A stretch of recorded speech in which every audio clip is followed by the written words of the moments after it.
এদিকে আছে হলুদ জার্সিতে অনুষ্ঠিত একাদশ সেমিফাইনাল খেলা। এদিকে আছে ব্যাঙ্গালোর এফসি। অনুষ্কা একাদশের হয়ে প্রথম শট গেছে 3 নম্বর প্লেয়ার বিশ্ব।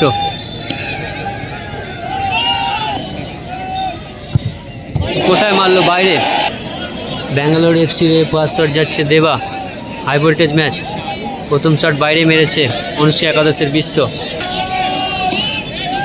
হয়ে। প্রথম শট গেছে দেবা, সময় নিচ্ছে, দেখা যাক। তার টিম অ্যাডভান্টেজ আছে। ফার্স্ট শট বাইরে গেছে অনুষ্কার, সরাসরি মাঠ এবং গোল। অনুষ্কা একাদশের হয়ে দ্বিতীয় নম্বর শট নিতে এসছে পবন। বাহ, খুব সুন্দর গোল করলো। ব্যাঙ্গালোর এফসির হয়ে 2 নম্বর শট নিতে এসছে বান্টি। বাহ, গোল। অনুষ্কা একাদশের হয়ে 3 নম্বর শট এসছে 7 নম্বর জার্সি পরিহিত কৈলাস, সুন্দর গোল। ব্যাঙ্গালোর এফসির হয়ে 3 নম্বর শট এবং ভাইটাল শট 9 নম্বর জার্সি পরিহিত প্লেয়ার। বা গোল এবং চ্যাম্পিয়ন এবং ফাইনালিস্ট টিম হয়ে গেল ব্যাঙ্গালোর এফসি।